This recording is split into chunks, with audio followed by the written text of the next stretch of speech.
Letter लिखा था, ये लेटर था भी जो हमारे वहां पे स्टूडेंट्स हैं, पहला फिक्र हमें उनका है जो तकरीबन 7 लाख का नंबर है, जिसमें से 5 लाख पंजाब के लोग हैं। वो किस तरीके से वहां पे गए हैं, यहाँ पे अपनी जमीन बेच के पेरेंट्स ने पैसा दिया है, लोन लेके पैसा दिया हुआ है, और वो वहां उनकी आगे पीआर होनी है, आगे उनका वीजा लगना है, इसमें दिक्कत ना आए। और बहुत स्टूडेंट्स हैं जिन्होंने अभी एडमिशन ली है पर अभी वो गए नहीं। अगर उनका वीजा बंद कर देंगे, अगर वहां पे रोक देंगे, तो इतना पैसा वहां पे स्कूल कॉलेजों ने वो जमा करवा लिया है, उसके बारे में बहुत बड़ा फिक्र है पंजाब के पेरेंट्स को और बच्चों को। वो प्राइम मिनिस्टर साहब से मेरी कल बात हुई थी सदन में, और उन्होंने मुझे ये भरोसा दिया भी इस चीज को हम बिल्कुल अच्छी तरह देखेंगे। और दूसरी बात, यहाँ किसी पार्टी की बात नहीं है, अगर प्राइम मिनिस्टर है वो तो देश के प्राइम मिनिस्टर हैं, और यहाँ देश की बात है। अब ट्रूडो साहब का जहाज तो वैसे नहीं चला, वो खटारा था, 36 घंटे यहाँ खड़ा रहा। तो अब वहां पे जाके उन्होंने एक जो, वैसे तो उनके सिटीजन है, सिख हिंदू मुस्लिम ईसाई कोई भी हो, सिटीजन तो उनके हैं। तो अब वो हमारे पे ये कह रहे हैं भी इनको इंडियन एजेंसियों ने वहां पे मरवा दिया। अरे भाई, निज्जर जो है, मैं आपको 2 बातें बताऊं, जो मेरे ग्रैंडफादर के किलर थे, असैसिनेशन जिन्होंने किया था हवारा, उसका राइट हैंड ये निज्जर था। 93 में यहां से गया और इसको वहां पे सिटीजनशिप दी गई।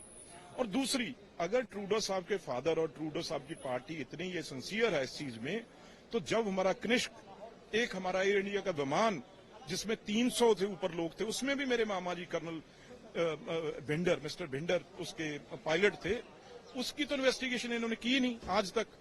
तो दूसरी बात, अब ये जो निज्जर एंड कंपनी है, ये 10 मोस्ट वांटेड जो गैंगस्टर हैं यहाँ पे, यहाँ ड्रग पेडलर है, उनमें से एक था। बाकी 8 वहीं बैठे हुए हैं, छुपा के वहां उनको एक डेन बनी हुई है। तो आगे जैसे पाकिस्तान हुआ करता था, वैसे अब कनाडा ने रूप ले लिया है। और जितना ड्रग पंजाब में है, वो ये 10 गैंगस्टर और ये निज्जर जैसे वहां से ड्रग पंजाब में भेज रहे हैं, हमारे नौजवानों को, पंजाबियों को तबाह करने के लिए। और ट्रूडो साहब को इन्होंने गुरुद्वारों के ऊपर कब्जा किया हुआ है, निज्जर एंड कंपनी ने। 10 गुरुद्वारे थे जिसको इसने कब्जा किया था, और वहां से जो हमारा चढ़ावा चढ़ता है, वहां पे सारा पैसा वो ट्रूडो की पार्टी को जाता है। मैं कहूंगा जो लाखों के लाख, ये तो आधा % नहीं है लोग खालिस्तानी, पन्नू जैसे जो कह रहे हैं हम हिंदुओं को यहां नहीं रहने देंगे। अरे गुरु नानक देव जी के टाइम से हिंदू सिख एक है, एक ही रहेगा। पन्नू जैसे कभी ये रिश्ते तोड़ नहीं सकेंगे। अगर ऐसी बात वो करेगा तो उसे भी ये बहुत आने वाले मुश्किल दिनों में उसे झेलना पड़ेगा। आखिरी बात मैं कह दूं, जो मंदिरों के ऊपर खालिस्तान लिखा जा रहा है, गुरुद्वारों के ऊपर खालिस्तान लिखा जा रहा है, तो वो कौन करवा रहा है?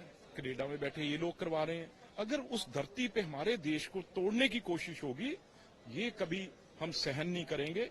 और अगर वहां से ड्रग मनी आएगी, और वहां से सारे टॉप, सिद्धू मूसेवाला का नाम आपने सुना है, उसके भी किलर जो हैं वो वहीं बैठे हैं कनाडा में।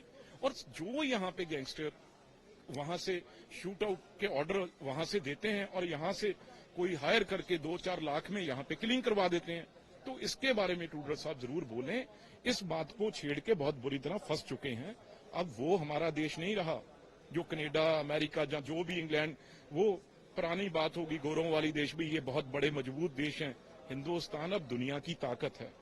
तो हम ना झुके हैं, ना कभी झुकेंगे। ट्रूडो साहब, छोटी राजनीति आप मत कीजिए। ਬਣਿਆ ਹੋਇਆ ਕੈਨੇਡਾ ਵਿੱਚ ਉਹਦਾ ਅਸਰ ਇੱਥੇ ਪੰਜਾਬ 'ਚ ਪਊਗਾ। ਔਰ ਜਿਹੜੇ ਆਪਣਾ ਟਰੂਡੋ ਸਾਹਿਬ ਨੇ ਉਹ ਕਹਿ ਰਹੇ ਨੇ ਜਿਹੜਾ ਵੀਜ਼ੇ ਬੰਦ ਕਰਤੇ ਨੇ, ਜਿਹੜੇ ਬੱਚੇ ਇੱਥੇ ਗਏ ਨੇ ਕੈਨੇਡੇ, ਔਰ ਜਿਹੜੇ ਹੋਰ ਭਾਰਤ ਦੇ ਉੱਤੇ ਰਹਿੰਦੇ ਨੇ, ਉਹਨਾਂ ਨੂੰ ਮੁਸ਼ਕਿਲ ਜਿਹੜੀ ਆ ਰਹੀ ਹੈ। ਉਹ ਅੱਜ ਜਿਹੜਾ ਮਾਰਾ ਗਿਆ ਜਿਹੜਾ ਬੰਦਾ, ਉਹਦੇ 'ਚ ਵੀ ਦੇਖੋ ਨਾ, ਇਹ ਤਾਂ ਉਹੀ ਗੱਲ ਹੋਈ ਵੀ ਜਿਹੜਾ ਉਹ ਚੋਰ ਕੋਤਵਾਲ ਕੋ ਡਾਂਟੇ, ਉਹ ਗੱਲ ਹੋ ਗਈ। ਇੱਕ ਤਾਂ ਸਭ ਤੋਂ ਖਤਰਨਾਕ ਬੰਦੇ ਜਿਹੜੇ ਪੰਜਾਬ ਦੇ ਗੈਂਗਸਟਰ ਨੇ, ਉਹ 10 ਦੇ ਵਿੱਚੋਂ 8 ਟੌਪ ਮੋਸਟ ਜਿਹੜੇ ਉੱਥੇ ਰੱਖੇ ਹੋਏ ਆ। ਤੇ ਆ ਨਿੱਜਰ ਵਰਗੇ ਖਾਲਿਸਤਾਨੀ ਨੇ, ਜਿਹੜੇ ਪੰਨੂ ਵਰਗੇ ਜਿਹੜੇ ਕਹਿੰਦੇ ਆ ਵੀ ਇੱਥੇ ਅਸੀਂ ਹਿੰਦੂਆਂ ਨੂੰ ਮਾਰ ਦਾਂਗੇ, ਭਜਾ ਦਾਂਗੇ ਕੈਨੇਡਾ ਚੋਂ, ਉਹ ਬੰਦਿਆਂ ਨੂੰ ਪਨਾਹ ਕੌਣ ਦੇ ਰਿਹਾ? ਟਰੂਡੋ ਦੇ ਰਿਹਾ ਨਾ। ਫਿਰ ਇਸ ਕਰਕੇ ਫਰਕ ਕੋਈ ਨਹੀਂ ਪਏਗਾ। ਪਰ ਹਾਂ, ਜੇ ਅੱਜ ਜੇ ਗੱਲ ਕਰੀਏ 5% ਤੋਂ ਵੱਧ ਆਬਾਦੀ ਸਾਡੀ ਪੰਜਾਬ ਦੀ ਆ ਉੱਥੇ, ਤੇ ਜਿਹੜਾ ਕਿ ਕੈਨੇਡਾ ਦਾ ਜਿਹੜਾ ਉਹਦਾ ਪਹੀਆ ਹੈ, ਜਿਹੜਾ ਪੈਸੇ ਦਾ ਉਹ ਚਲਾ ਰਹੇ ਆ, ਵੱਡੇ ਤੋਂ ਵੱਡੇ ਫਾਰਮ ਸਾਡੇ ਨੇ, ਬੜੇ ਤੋਂ ਬੜੇ ਸਾਡੇ ਗੈਸ ਸਟੇਸ਼ਨ ਸਾਡੇ ਨੇ, ਹੋਟਲ ਵੱਡੇ ਕੰਮ ਸਾਡੇ ਨੇ ਉੱਥੇ। ਇਸ ਕਰਕੇ ਉਹ ਜੇ ਫੰਡ ਬੰਦ ਕਰ ਦੇਣ ਨਾ ਇਹਨੂੰ ਟਰੂਡੋ ਨੂੰ ਦੇਣਾ, ਇਹ ਪ੍ਰਾਈਮ ਮਿਨਿਸਟਰ ਨਹੀਂ ਬਣ ਸਕਦਾ। ਇਹ ਜਿਹੜੇ ਇਹੋ ਜਿਹੇ ਬੰਦੇ ਗੁਰਦੁਆਰਿਆਂ 'ਚ ਬਿਠਾਏ ਨੇ, ਗੁਰਦੁਆਰਿਆਂ ਤੇ ਕਬਜ਼ਾ ਕੀਤਾ ਹੋਇਆ ਜਿਨ੍ਹਾਂ ਨੇ, ਨਿਜਰ ਵਰਗੇ ਇਹਨਾਂ ਦੀ ਕੰਪਨੀ, ਉਹ 10-10 ਗੁਰਦੁਆਰਿਆਂ 'ਚ ਜਿਹੜਾ ਚੜਾਵਾ ਚੜਦਾ ਉਹ ਟਰੂਡੋ ਨੂੰ ਜਾਂਦਾ ਹੈ, ਉਹਦੀ ਪਾਰਟੀ ਨੂੰ ਜਾਂਦਾ ਹੈ।